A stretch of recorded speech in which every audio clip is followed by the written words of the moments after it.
Bismillahirrahmanirrahim. Assalamualaikum warahmatullahi wabarakatuh.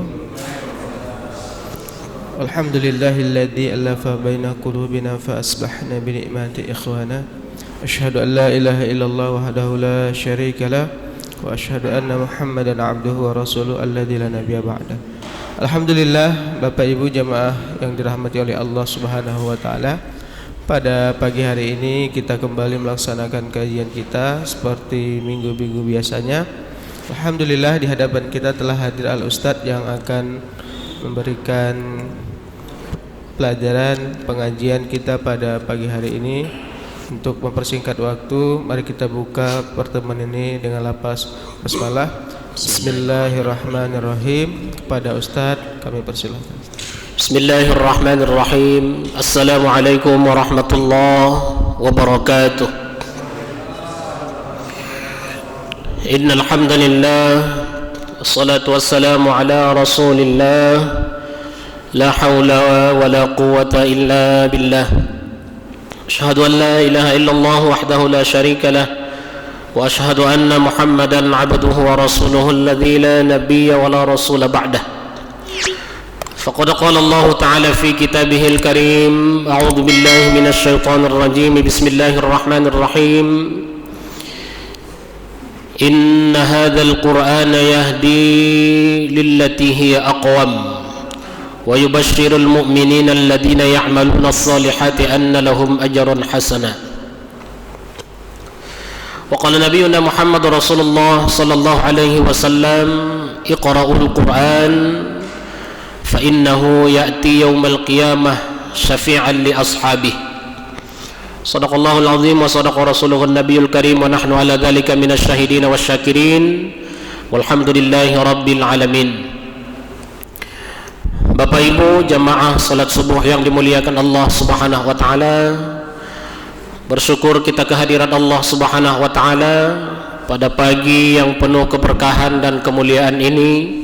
Allah masih senantiasa memberikan kita nikmat kesehatan dan kesempatan, dan yang tidak kalah pentingnya Allah masih senantiasa memberikan nikmat hidayahnya kepada kita sehingga iman kita terpanggil untuk mendatangi rumah Allah yang mulia ini.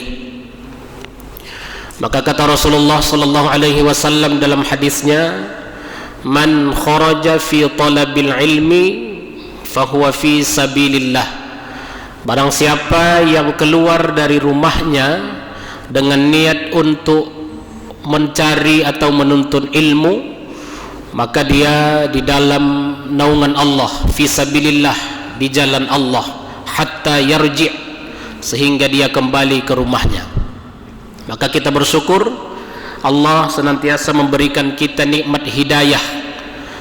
Maka yang datang pagi ini selalu Allah berikan hidayah. Tidak semua orang mendapatkan hidayah itu. Hidayah itu hak prerogatifnya Allah Subhanahu wa taala. Sedangkan Nabi saja tidak bisa memberikan hidayah.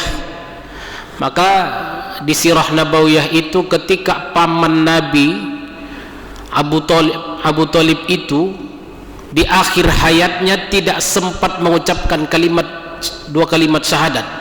Inilah yang ditangiskan Rasulullah sallallahu alaihi wasallam, sehingga turun ayat innaka la tahdi man ahbabta walakinallaha yahdi man yasha. Wahai Muhammad, kata Allah, sesungguhnya yang memberikan hidayah itu aku, bukan engkau, kata Allah. Maka Abu Thalib itu tidak sempat mengucapkan dua kalimat syahadat. Ini yang ditangiskan Rasulullah sallallahu alaihi wasallam. Seandainya pamanku, katanya, engkau mengucapkan dua kalimat syahadat saja, engkau akan masuk surga. Tapi apa daya hidayah tidak diberikan oleh Allah. Maka hidayah itu hak prerogatifnya Allah. Maka inilah yang selalu kita doakan kepada Allah, ihdinas siratal mustaqim. Ya Allah, berikan hidayah kepada kami, tunjuki kami agar selalu berada di jalan yang lurus. Maka pagi ini kita bersyukur kepada Allah, Allah masih tetap memberikan hidayah kepada kita.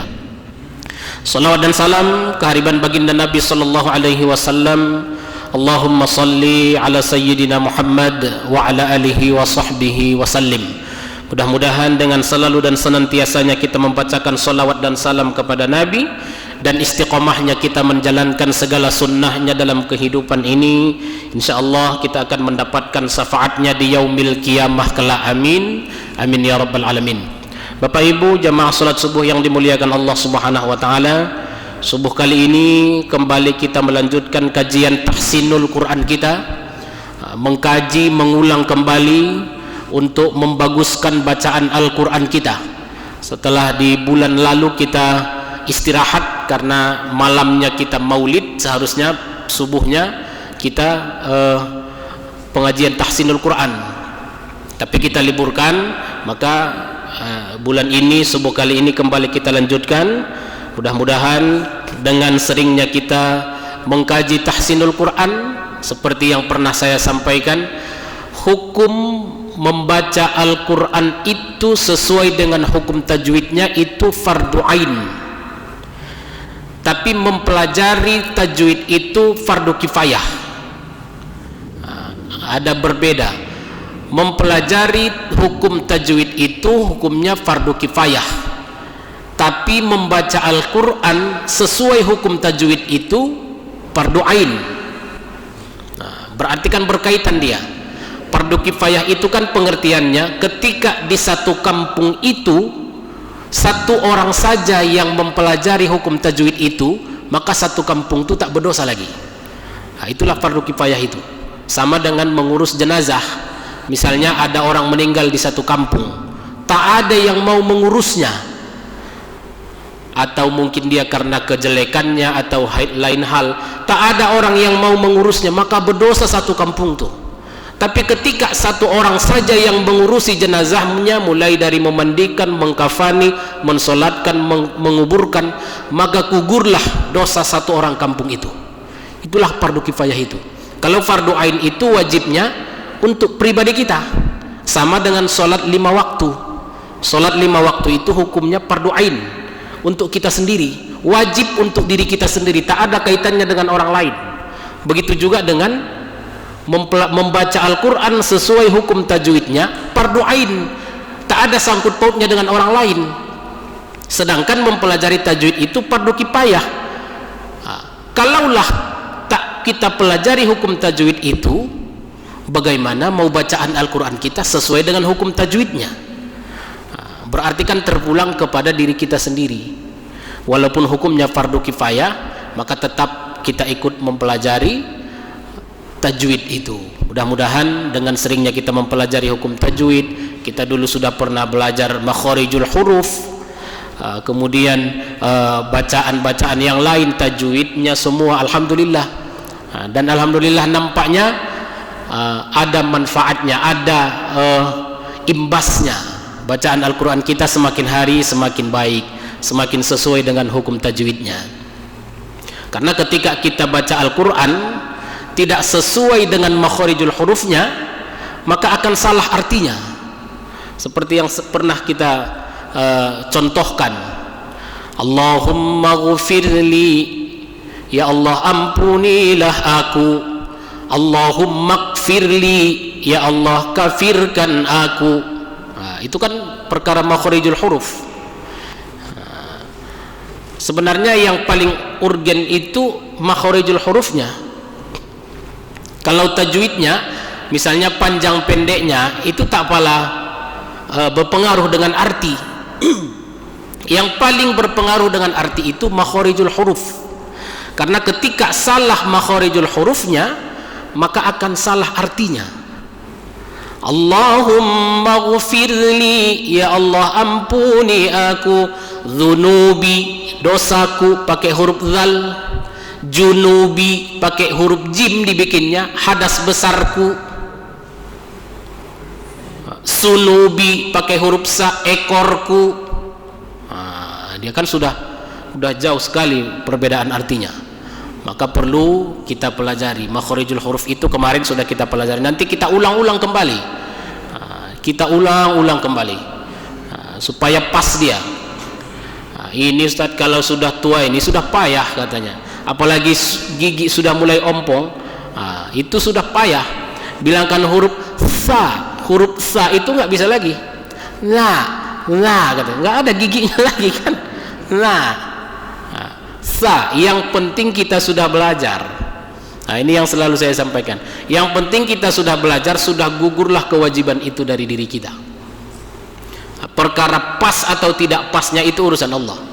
Yang penting kita pelajari, terus belajar, supaya tetap bacaan Al-Quran kita pas. Maka subuh kali ini kita lanjutkan. Kemarin itu sudah kita mulai tentang hukum bacaan tafkhim, bacaan yang tebal. Yang pertama kemarin sudah kita pelajari, bacaan yang tebal dalam Al-Quran itu yang pertama isti'la. Yang pertama tafkhim itu pengertiannya ketika kita mengucapkan huruf itu mulut terasa penuh. Itu definisi dari tafkhim, tebal. Mulut terasa penuh. Yang pertama isti'la. Isti'la itu hurufnya kha, sa, da, ta, za, gha, qa. Itu huruf isti'la kan. Itu semua tebal, itu tafkhim. Ketika kita ucapkan mulut terasa penuh. Kha, sa, da, ta, za, gha, qa. Ketika kita mengucapkannya mulut terasa penuh, itulah tebal, itulah tafkhim. Itu yang pertama di bulan kemarin.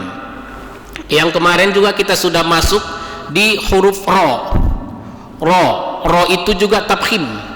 Tapi ada kalanya huruf ro itu dibaca tipis. Huruf ro itu pada dasarnya tebal. Ro itu kan mulut terasa penuh juga. Ro Bismillahirrahmanirrahim. Alhamdulillahi rabbil alamin. Alhamdulillahi ra. Maka dalam Al-Quran itu yang ada huruf ro, nggak ada huruf ra. Maka kadang ada kita dengarkan, kadang pejabat Assalamualaikum warahmatullahi wabarakatuh katanya. Mana ada huruf ra? Alhamdulillahi rabbil kan bukan huruf ra. Ro itu pada dasarnya ro itu tafkhim, tebal. Ro. Alhamdulillahi rabbil alamin. Cuman ada kalanya ro itu dibaca tipis. Itu nanti akan kita pelajari. Yang pertama tentang ro, kapan dia dibaca tebal, kapan dia dibaca tafkhim. Tafkhim itu bahasa Arabnya, artinya tebal. Kapan dia dibaca tafkhim atau tebal? Yang pertama, ketika huruf ro-nya berbaris atas. Baris atas itu Bapak Ibu dua, fathah, dhammah. Baris dalam Al-Quran kan hanya tiga, fathah, kasroh, dhammah. Satu lagi sukun. Sukun itu sebenarnya bukan baris. Baris itu hanya tiga, fathah, kasroh, dhammah. Kalau dibilang baris atas dua, fathah, dhammah, karena kasroh itu di bawah. Ketika huruf ro-nya berbaris atas, fathah, dhammah, maka selamanya ro itu tafkhim, tebal. Mulut terasa penuh lah itu ketika mengucapkannya. Contohnya itu tadi yang di surah Al-Fatihah. Alhamdulillahi rabbil alamin. Ar-Rahmanir-Rahim. Jangan kita baca Bismillahirrahmanirrahim. Alhamdulillahi rabbil ro. Kalau ro ini tebal, kayaknya kita semua bisa. Yang susah itu nanti tipis. Ketika dia tipis, ketika tarkik. Yang pertama ro itu dibaca tebal. Wa amma ra'u fatufkhumu idza waqa'at matmumatan aw maftuhatan waqafan wa waslan. Yang artinya huruf ro dibaca tebal apabila ro berbaris dhammah atau fathah, baik ketika dia di akhir ayat ataupun di pertengahan kalimat. Itulah contohnya. Alhamdulillahi rabbil alamin. Ar-Rahmanir-Rahim. Itu tebal. Yang kedua, ro itu dibaca tebal. Wa idza sakanat fi kalimatiha wa qablaha dhammun aw fathun. Apabila huruf ro itu baris sukun, baris mati, dan huruf sebelumnya berbaris fathah dan dhammah. Ini kita memang pas ini pakai papan tulis kan.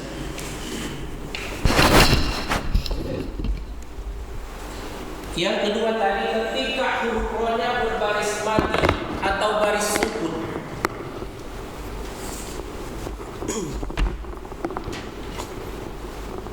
Kalau pakai papan tulisnya macam Ustaz Adi Hidayah ya kan.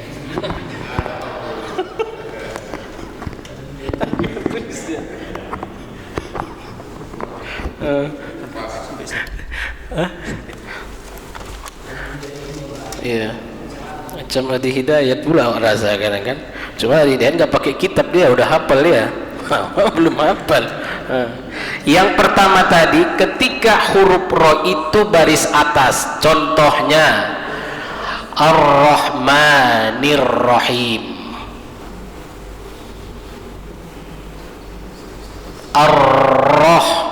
Baris atas. Setiap barisnya di atas fathah atau dhammah, maka ro-nya itu dibaca tebal. Allah, ro. Ro. Ingat kita definisi tafkhim itu ro, ketika mengucapkannya mulut terasa penuh. Ro. Kalau tipis gimana dia Ustaz? Nanti tipis ketika dia baris bawah. Ri. O, ri. Itulah tipis. Itulah perbedaannya. Kalau di atas tebal ro, di bawah tipis ri. Contohnya apa misalnya kalau dia tipis? Salah satu contohnya rizqoh. In amsaka rizqoh. Maka jangan kita baca in amsaka rizqoh. Ri. Ketika kita mengucapkannya dagu turun. Ririn. Bu Ririn. Itu rinya itu tipis lah itu. Kan nggak mungkin Bu Ririn. Itu orang bahasa Inggris gitu ya kan. Ririn. Ri. Itu tipis. Nuri, burung nuri. Rinya itu tipis lah itu. Kalau baris atas tebal. Yang kedua tadi ketika ro-nya berbaris mati, tapi sebelum ro yang berbaris mati itu barisnya di atas. Contohnya arsuhu. Huruf ro baris sukun tapi sebelumnya barisnya di atas. Wa kana arsyu. Maka jangan kita baca ar. Jangan ar. Wa kana arsyuhu wa kana mulut terasa penuh. Itu definisi tafkhim. Maka jangan lari dari definisinya itu. Wa kana arshuhu laminal mursalin. Mur. Ro-nya itu baris mati dia. Tapi kenapa dibaca tafkhim? Karena sebelumnya barisnya di atas. Huruf sebelum ro yang berbaris mati tadi barisnya di atas. Maka dia tetap dibaca tebal. Lami innaka laminal mursalin. Jangan kita baca innaka laminal mursalin. Mur itu tipis itu. Mur. Ro riru.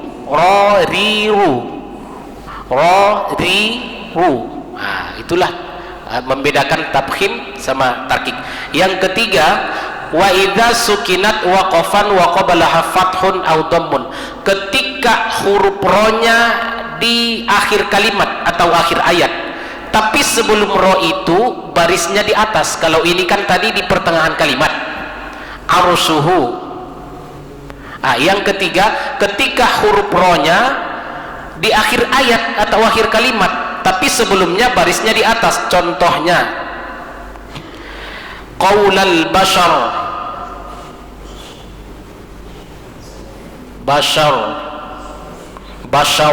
Ini kan misalnya akhir ayat ini.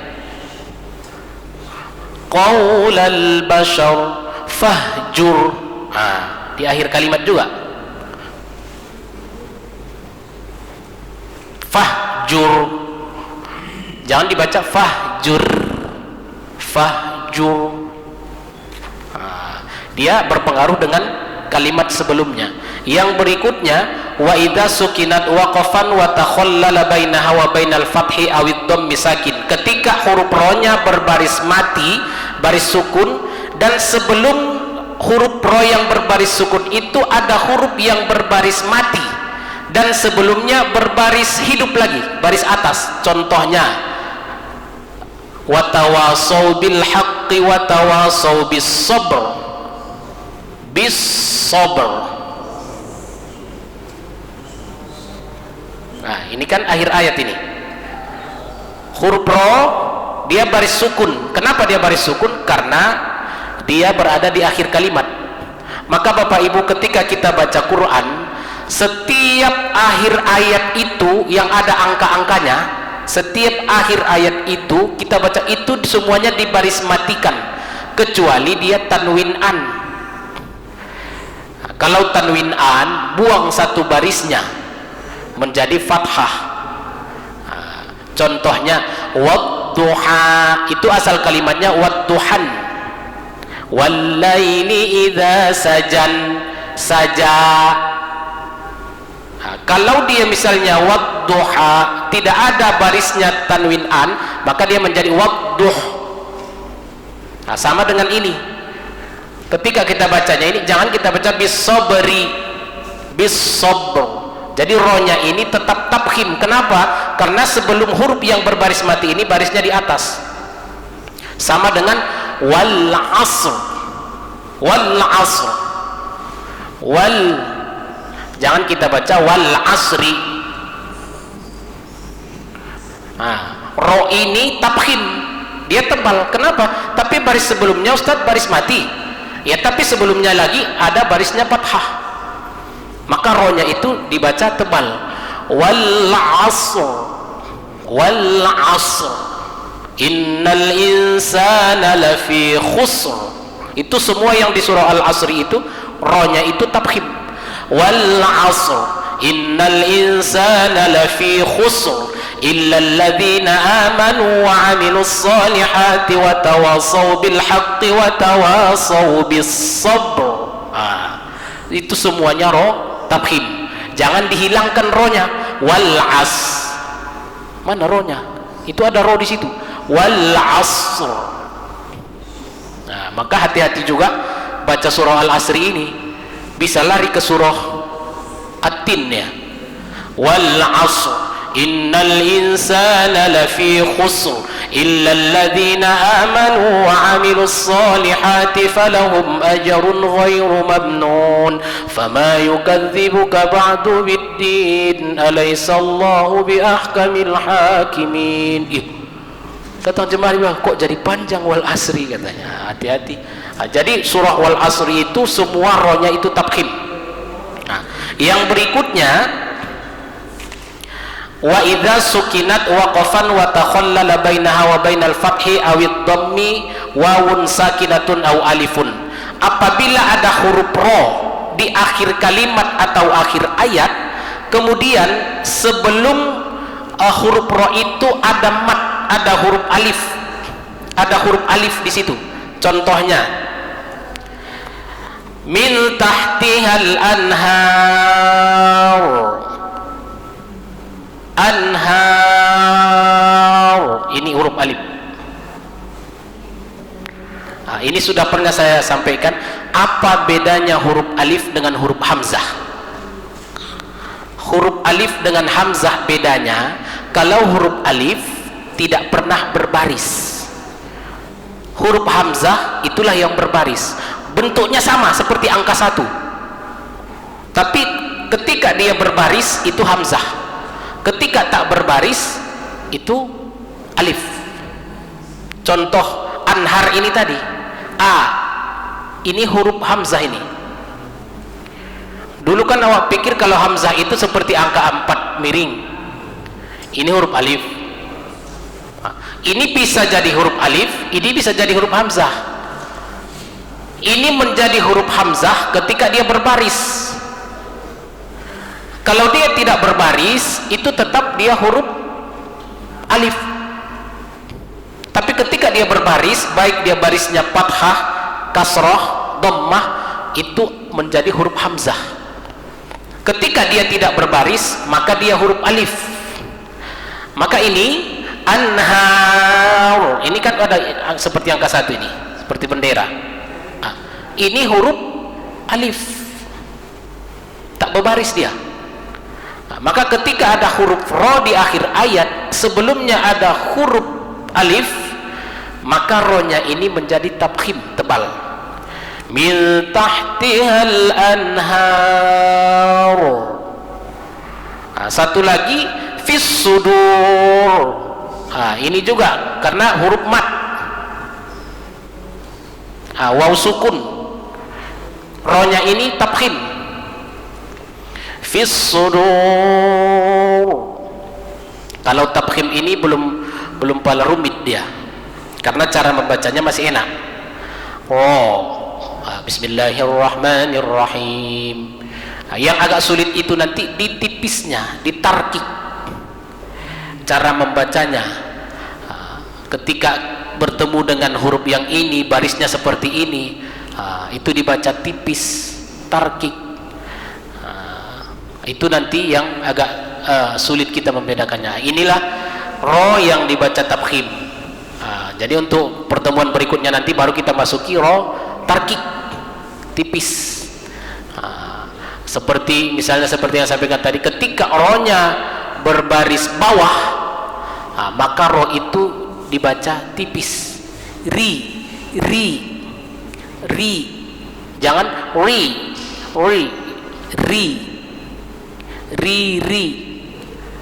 itu dibaca tipis. Baik Bapak Ibu jemaah yang dimuliakan Allah, kita lanjutkan dengan membaca Quran. Baru biar kita praktekkan langsung. Nanti ketika ketemu dengan roh, karena enaknya belajar tahsin ini kita pelajari teorinya, baru kita praktekkan. Ini hari ini bapak-bapak rame nih. Kita mulai dari bapak-bapak aja, Bu. Oh ya, bagus. Bapak-bapak ya kan. Jarang-jarang ini. Agak rame bapak-bapak. Jangan-jangan lebih rame bapak-bapak daripada ibu-ibu. Asik kami-kami aja pun kata ibu-ibu ini kan. Jadi bapak-bapak duluan, Bu. Iya, oke. Iya, jangan asik ibu-ibu ini aja, Pak, ya kan. Ibu-ibu ini sudah mantap-mantap.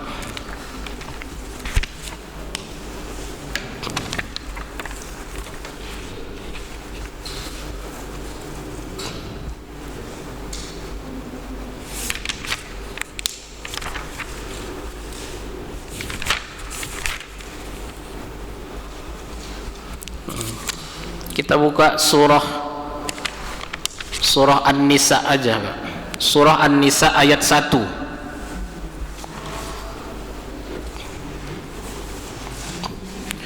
Surah An-Nisa ayat 1.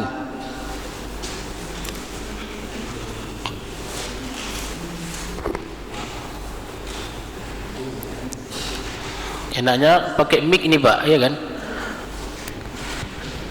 Biar kedengaran suaranya. Ibu-ibu biasa pakai mic, bapak-bapak harus pakai mic juga kan, Bu?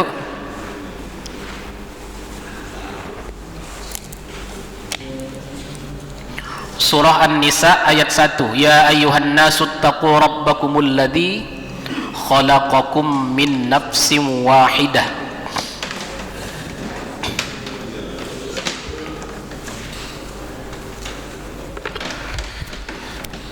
Dari tengah aja kita mulai.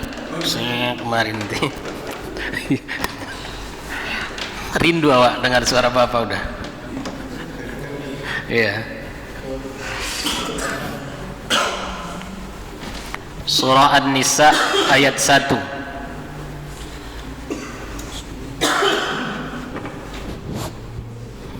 A'udzu billahi minasy syaithanir rajim. Bismillahirrahmanirrahim. Ya, kemudian ketika membaca bismillah itu hati-hati juga kita. Kadang ada orang membaca bismillah itu menambah huruf dia di situ. Bismillahirrahmanirrahim. Seolah-olah macam ada huruf wa-nya kan. Bismillahirrahmanirrahim. Hati-hati. Bismillahirrahmanirrahim. Coba sekali lagi. Bismillahirrahmanirrahim. Iya. Ya ayyuhan nasu ittaqu rabbakumul ladzi khalaqakum min nafsin wahidah. Wa-nya panjang, Pak. Wahidah. Min nafsin wahidatin wa khalaqa minha zawjaha wa bassa minhuma rijalan katsiran wa nisaa. Inilah yang saya sampaikan tadi. Di akhir kalimat atau akhir ayat ketika tanwin an, maka dibuang satu barisnya, dihidupkan satu. Tapi kalau misalnya dia barisnya cuma satu, baru wanisa. Tapi karena ini barisnya dua, wanisa. Wa bassa minhuma rijalan katsiran wa nisaa. Allah. Wattaqullaha alladzi tasaaluna bihi wal arham. Ini salah satu ro tafkhim. Kenapa dia tafkhim arham? Ro-nya baris sukun, tapi sebelumnya barisnya di atas. Maka jangan ar. Arham.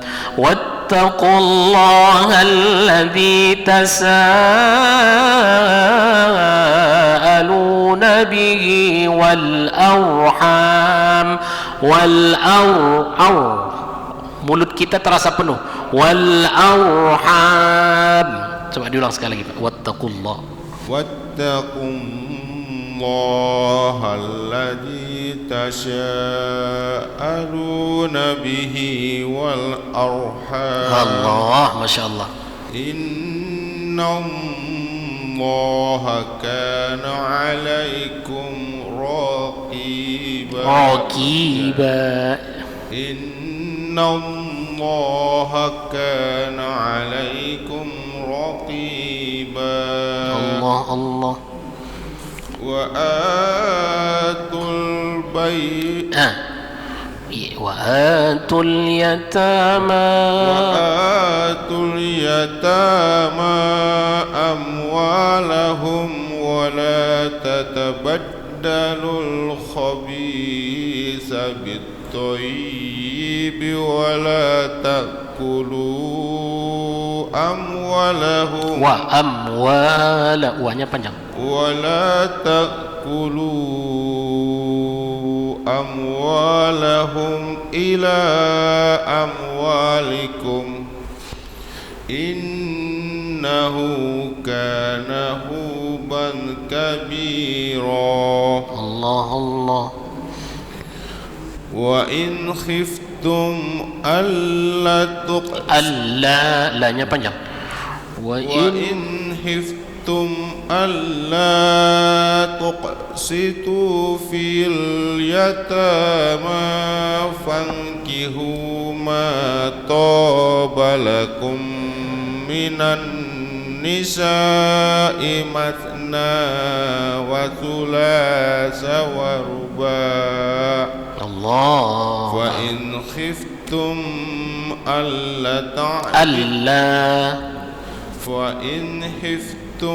ألا تعدلوا فواحدة أو ما ملكت أيمانكم ذلك أدنى ألا تعولوا. Iya, sebentar Pak. Inilah di ayat ketiga inilah kadang bapak-bapak nih Bu ingin mengamalkan ayat ini. Fankihu ma taba lakum minan nisa'i mathna wa thulatha wa ruba'. Ayat ini, ya kan Pak? Udah semua Pak. Maka nikahi kamu perempuan itu, katanya. Di sini nggak ada dibilangnya satu, dua dulu. Masna dua, wa thulatha tiga, wa ruba' empat. Dua dulu, dua tiga empat. Dia stop sampai situ. Tapi hubungan ayat itu kan masih ada. Fa in khiftum alla ta'dilu fawahidah. Ketika kamu tidak sanggup yang 2, 3, 4 itu, satu aja. Ini kadang satu aja udah nggak sanggup, dia mau apa lagi kan? Ini ibu hafal ayat ini bu. Penangkal sama bapak itu nanti. Lanjut dulu Pak. Wa atun nisaa sadaqatihin wa atun nisaa sadaqatihinna nihlah. Iya. Wa in tibna lakum an syai'in minhu nafsan fakuluhu hani'an mari'a. Allah. Jadi kenapa kalimat nihlatan itu berhenti dibaca sementara itu kan Ustaz baris 2 di atas. Tadi katanya ketika baris 2 di atas menjadi fathah. Ini kenapa enggak nihlata? Seharusnya kan itu nihlata, karena itu namanya tamarbutoh. Tamarbutoh itu ketika di akhir ayat maka dia berubah menjadi ha. Apapun barisnya, mau dia baris fathah, kasroh, dhammah, fathatain, kasrotain, dhammatain, ketika berhenti maka dia berubah menjadi ha. Nihlah. Wa atun nisaa sadaqatihinna nihlah. Jangan kita baca nihlata. Itu karena tamarbutoh namanya. Ya terus Pak. Wala tu'tu sufaha'a amwalakumul lati ja'alallahu lakum qiyaman warzuquhum fiha waksuhum wa qulu lahum qawlan ma'rufa. Allah. Satu ayat lagi Pak.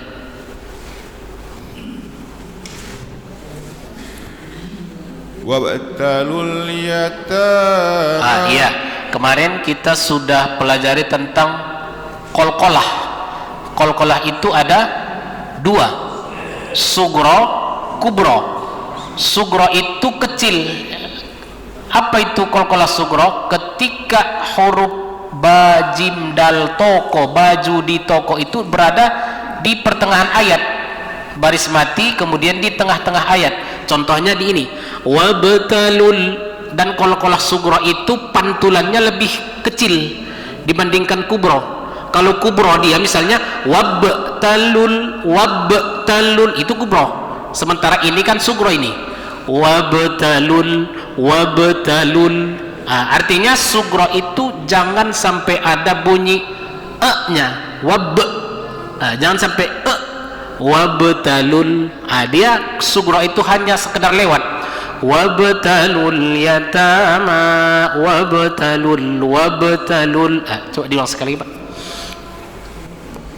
Wabtalul yatama hatta idza balaghun nikah fa in anastum minhum rusda fadfa'u ilaihim amwalahum. Wanya panjang. Amwalahum ولا تأكلوها إسرافا وبدارا أن يكبروا ومن كان غنيا فليستعفف ومن كان فقيرا فليأكل بالمعروف وإذا دفعتم إليهم أموالهم فأشهدوا عليهم وكفى بالله حسيبا. Baik Bapak Ibu, tadi Ketua BKM kita menyampaikan 6:30 ada acara kita ya. Oh jam 8, jadi 6:30 ada persiapan ya. Jadi mungkin sedikit kita percepat. Jadi mungkin kita padakan aja. Atau satu lagi. Satu lagi. Ya. Ini kita di sini bersyukur nih Pak, baca Quran kita sudah bagus. Saya baru mulai sih, udah 2 kali pertemuan di Jalan Amal di rumah. Bapak-bapak juga itu maaf kata masih Iqra. Kita kan di sini semua udah Al-Quran. Di sana udah tua-tua juga Pak. Iqra, mulai dari Iqra 1 kami mulai. Baru sekarang lah Ustadz, dulu awak entah kemana-mana katanya kan. Seperti yang saya sampaikan tadi, mungkin baru datang hidayah. Iqra, mulai dari Iqra 1 abatasa. Cuman mereka nggak bikin di masjid, mereka bikin di rumah-rumah setiap malam Selasa. Kita di sini alhamdulillah sudah bersyukur udah Al-Quran. Ayo Pak. Iya lanjut ayatnya Pak.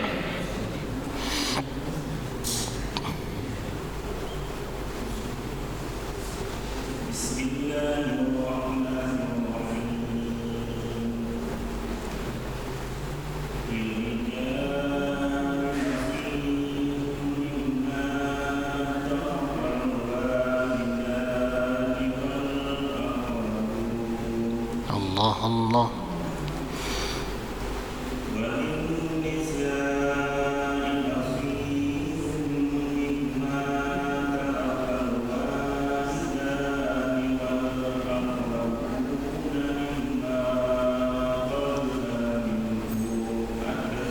Au kasur.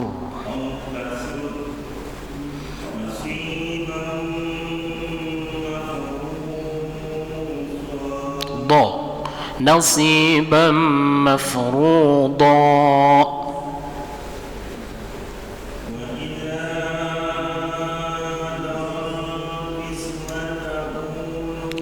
U-nya enggak panjang itu Pak. Ulul.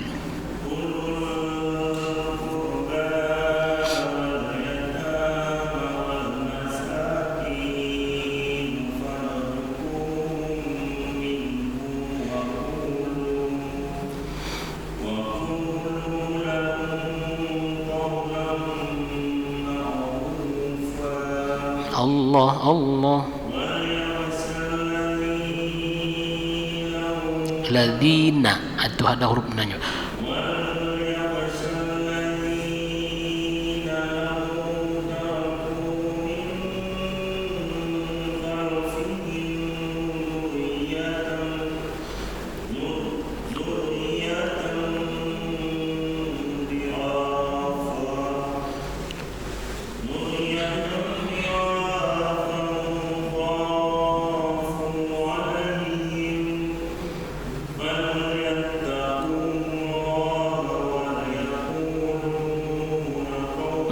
Walyaqulu qaul, enggak ada nanya Pak. Walyaqulu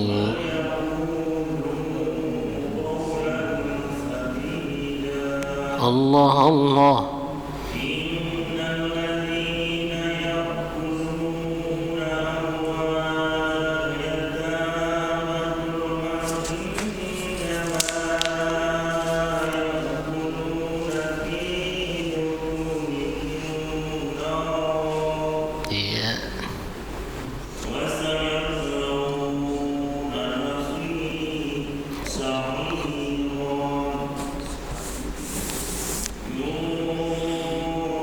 Yusi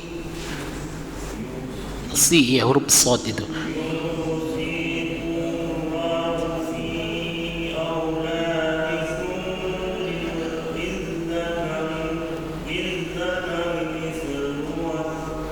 hazzil unsayain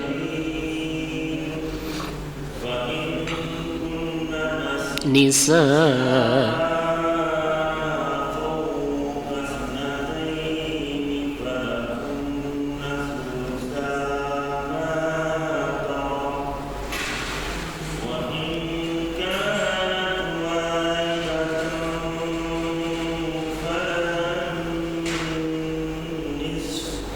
ya, nisf dia tetap ada huruf fa-nya sama seperti wal asr tadi. Nisf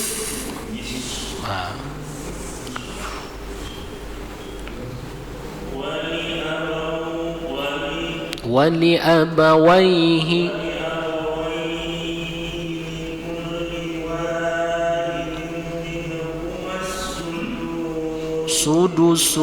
sudusu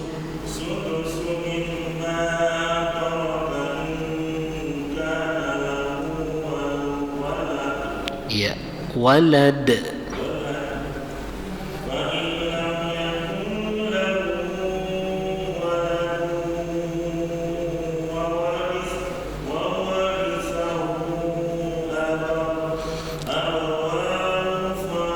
fali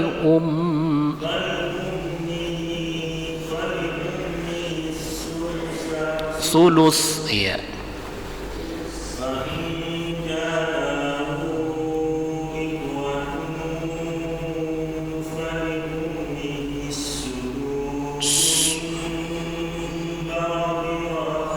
wasiyati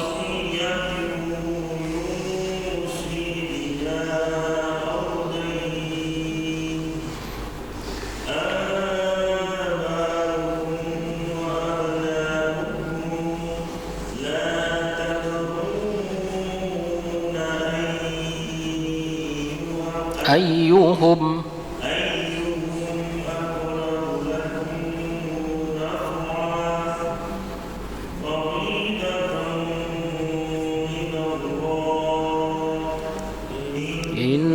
innallaha kana aliman hakima sadaqallahul azim.